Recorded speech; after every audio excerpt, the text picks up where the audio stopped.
El día que acepté poner los dedos sobre esa madera, mi hermana dejó de existir en el mundo de los demás y yo me quedé con una prueba que nadie quiere mirar. Lo cuento ahora porque ya está hecho y porque si lo escribo en orden, al menos suena como algo que pasó. En ese momento yo solo estaba cansada. Trabajo, problemas normales, nada raro. Mi hermana vivía conmigo por unas semanas mientras arreglaba su departamento. Adulta, independiente y aún así, esa etapa la volvimos a vivir como si fuéramos adolescentes, compartiendo comida, riéndonos de cosas tontas, durmiendo tarde.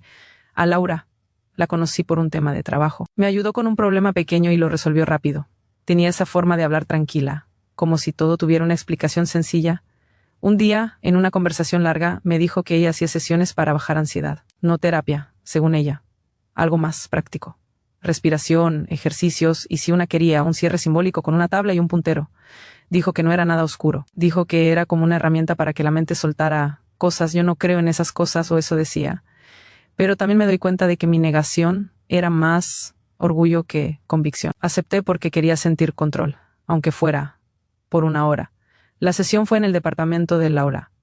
Olía a limpiador fuerte y a algo dulce, como incienso barato. Había 2 velas, un vaso con agua, sal en un plato.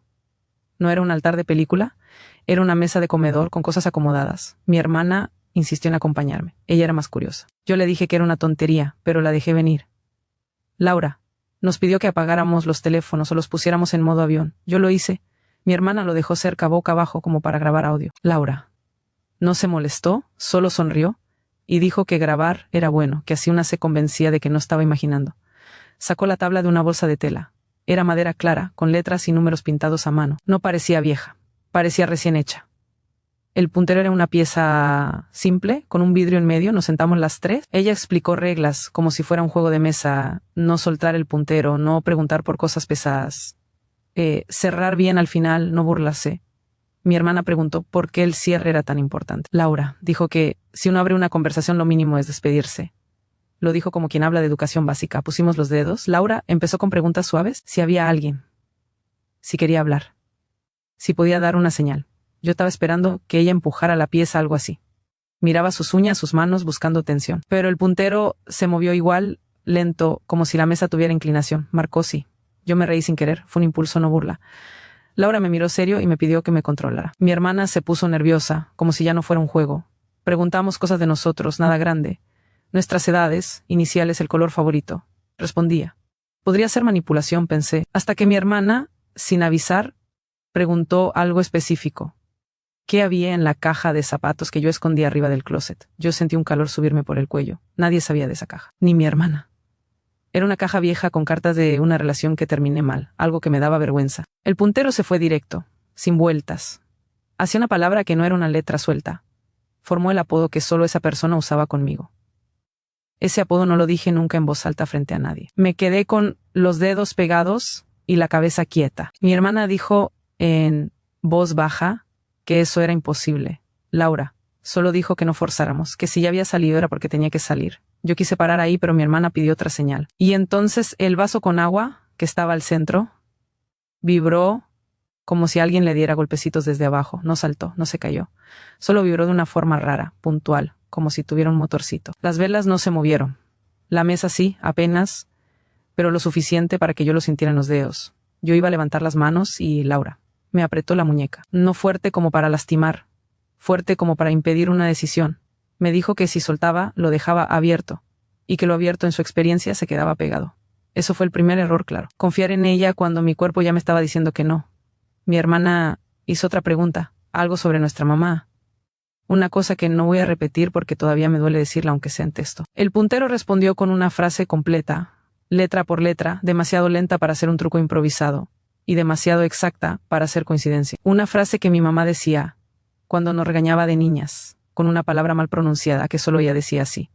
Yo sentí que se me humedecían las manos, no por miedo sobrenatural, por la sensación concreta de que alguien nos estaba mirando desde un lugar que no podía ser. El teléfono de mi hermana, que estaba en modo avión, se encendió solo. La pantalla se iluminó y se puso a grabar. No una llamada. Grabación de audio. La barrita roja. Y el tiempo corriendo. Mi hermana lo vio y lo volteó, como si quemara. Laura dijo que no lo tocara, que lo dejara. Mi hermana lo tocó igual. En cuanto lo tocó, el puntero se movió rápido, como jalado. Se fue directo a Dios, sin que nadie lo guiara de forma natural. Laura empezó a decir el cierre, una especie de frase de despedida. nos hizo repetirla. Cuando terminamos el cuarto se sintió igual. No hubo aire frío, no hubo sombras. Lo que hubo fue una normalidad rara, como después de una discusión fuerte. Laura nos sirvió agua, se rió un poco, dijo que ya estaba. Que ahora no habláramos de eso por unas horas, que dejáramos que se acomodara. Esa noche en mi casa mi hermana puso la grabación. Yo no quería escucharla. Ella insistió. Me dijo que si lo escuchábamos juntas se nos quitaba lo tonto. En el audio se oían 3 voces, la mía, la de mi hermana y la de Laura. Y entre medio, muy bajito, se oía una respiración que no correspondía a nadie. Hasta ahí, cualquiera puede decir que era el micrófono, el roce, algo. Lo grave fue que en un tramo se oyó una frase clara, como si alguien hablara pegado al teléfono. No era un susurro confuso, era una frase con intención. Decía el nombre de mi hermana. Yo le pregunté si ella lo había dicho en la sesión. Mi hermana juró que no. Me lo dijo sin drama, como un dato. Pero vi cómo se le tensó la mandíbula. Los dos tuvimos el mismo pensamiento y ninguna lo quiso decir. A la mañana siguiente mi hermana no estaba. Su cama sin deshacer, su mochila en la silla, sus llaves en la entrada, teléfono apagado. No era típico de ella. Yo revisé el baño, la cocina, el pasillo. Pensé que bajó por café. Bajé. No está. Llamé, mandé mensaje, revisé cámaras del edificio. La administración me dijo que esas cámaras no grababan. Solo eran para disuadir. Salí a la calle, pregunté en la tienda de la esquina. Nadie la vio. Lo primero que hice fue llamar a Laura. No contestó. Le dejé un mensaje diciendo que mi hermana no aparecía y que esto no era gracioso. Ella me respondió 3 horas después, con un texto: no haga ruido, espera. Si lo haces grande, lo haces más difícil. Me enojé. La llamé de nuevo. Contestó con una calma que me hizo sentir peor. Me dijo que ese tipo de cosas pasaban cuando alguien se engancha en la sesión, que a veces se iba por un rato. Me dijo que yo la había visto, que mi hermana estaba bien, que no llamara a nadie todavía. Yo ya había llamado. Al final hice denuncia. Lo que pasa siempre: preguntas básicas, caras de protocolo, papeles. Me preguntaron si mi hermana consumía, si tenía pareja, si se fue voluntariamente, si discutimos. Les conté lo de la sesión y vi cómo se cerraban sus ojos. Ahí aprendí algo simple: si mencionas una tabla, pierdes credibilidad en el acto. Esa tarde fui a la casa de Laura. No me abrió. Escuché movimiento adentro, alguien caminando. Toqué otra vez. Me habló desde la puerta, sin abrir, diciendo que no era buena idea verme. Me dijo que había que seguir un proceso. Le dije que mi hermana era una persona real. Me dijo que yo era la que había aceptado sentarse. Cuando regresé a mi casa, encontré la caja de zapatos tirada en la sala. Yo no la saqué. Estaba abierta, las cartas regadas. Sobre las cartas, una marca húmeda, como si alguien hubiera puesto un dedo mojado y arrastrado. Formaba 3 letras. No era un mensaje largo, era lo mínimo para que yo entendiera. Eran las iniciales de mi hermana. Esa fue la primera vez que me faltó aire de verdad, por miedo a lo desconocido en abstracto, sino por una realidad concreta. Algo había entrado a mi espacio sin romper nada, sin forzar nada, y sin dejar huellas normales. Esa noche intenté dormir con todas las luces prendidas. Quedé en el sillón. Dejé la televisión encendida. Me dormí a ratos. En uno de esos ratos sentí que alguien se sentaba en la orilla del sillón. El peso fue real, no fue sueño de caída. Fue el colchón hundiéndose. Abrí los ojos y no vi a nadie. El sillón seguía hundido un segundo más, como si el peso dudara, y luego se levantó. Me paré, fui al baño, me eché agua en la cara. Cuando levanté la vista al espejo, tenía una línea roja en el cuello. No un rasguño profundo, una línea como hecha con uña que no dolía. Bajaba en diagonal, exacta, como si alguien la trazara con calma. Llamé a Laura, otra vez. Esta vez contestó rápido. Me dijo que era una señal, que no me asustara, que era comunicación. Le dije que quería a mi hermana de vuelta. Me dijo que entonces tenía que hacer el cierre completo, no el que hicimos. Que el cierre que hicimos fue una cortesía, pero no un cierre de vínculo. Me pidió que fuera a su casa sola. Me dijo que no llevara a nadie. Me dijo que no lo grabara. Me dijo que si yo confiaba, ella me guiaba. Ahí estaba otra vez la confianza mal puesta, como un mecanismo. Yo estaba desesperada, y ella lo sabía. Fui. Lo hice, no lo digo con orgullo, lo hice porque no sabía qué otra cosa hacer. En su departamento ya no había velas. Había un círculo marcado con cinta en el piso, como de pintor. Había fotos impresas sobre la mesa. No de mi hermana, de mí. Fotos que yo no sabía que existían, saliendo del edificio, entrando al trabajo, sentada en una banca. Algunas eran viejas, algunas eran de días recientes. Le pregunté qué era eso. Laura. Me dijo que necesitaba anclar la devolución. Lo dijo como si fuera un trámite. Me sentó. Sacó la tabla. El puntero estaba manchado, como si el vidrio tuviera una sombra interna. Me dijo que pusiera los dedos y que dijera en voz alta que aceptaba responsabilidad. Esa frase exacta. Acepto responsabilidad. Yo la dije, me sentí ridícula, pero la dije. El puntero se movió solo, sin que yo tocara con fuerza. Se fue así. Luego a números. Marcó una hora. La hora en la que, según mi hermana, se iba a ir a correr al parque el día anterior. Nadie más sabía eso porque lo dijo en un mensaje que solo yo recibí y que estaba en mi teléfono, no en el de ella. Luego el puntero empezó a girar rápido. Laura. Me dijo que no lo frenara. Yo intenté levantar las manos y sentí un pinchazo en la palma. Como si me hubieran clavado una aguja. Miré, tenía un punto de sangre mínimo justo donde mi dedo tocaba la madera. Laura. Me pidió que mirara al vidrio del puntero. Me dijo que no era para ver fantasmas, que era para enfocar. Yo miré, y vi reflejada una cara que no era la mía. No una cara completa en una imagen nítida. Un perfil, un contorno de nariz y boca.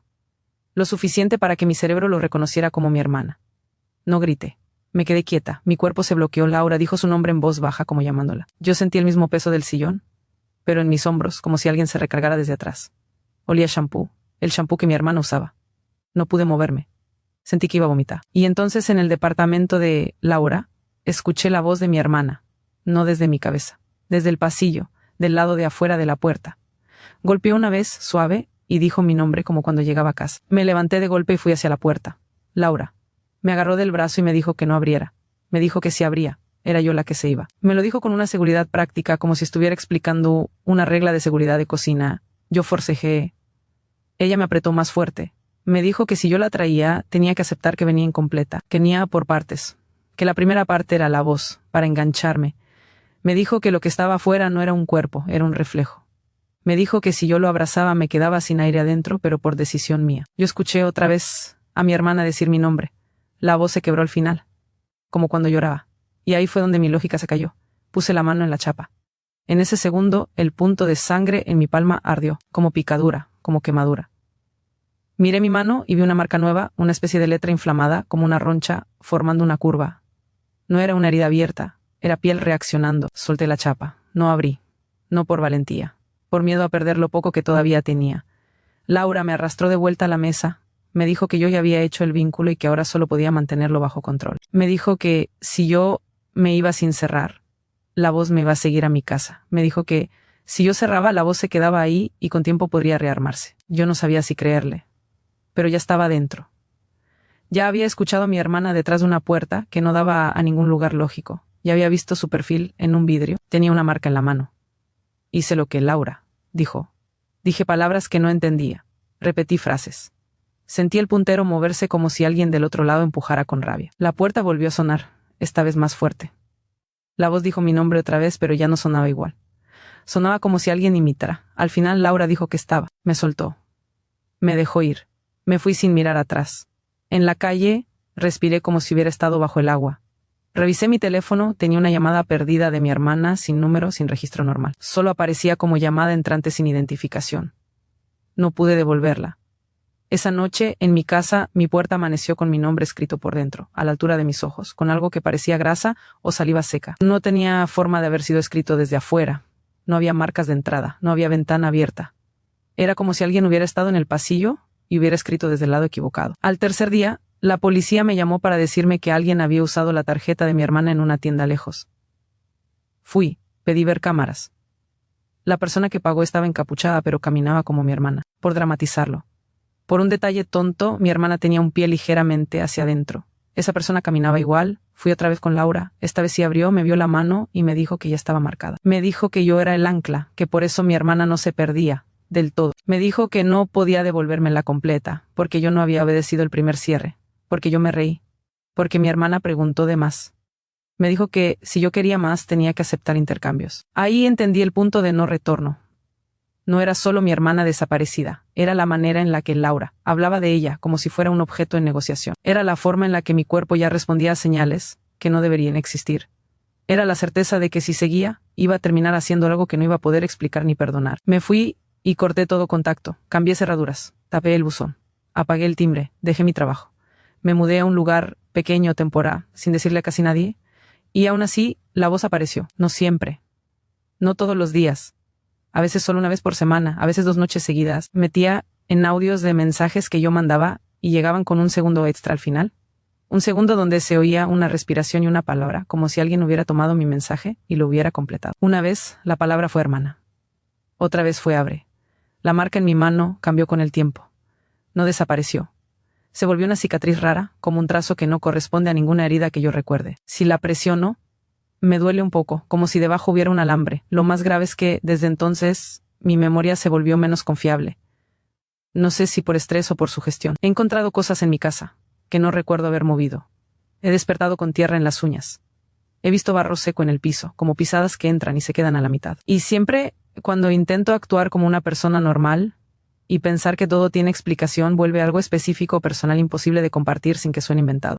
La última vez, hace poco, escuché a mi hermana del otro lado de la pared del cuarto donde rento.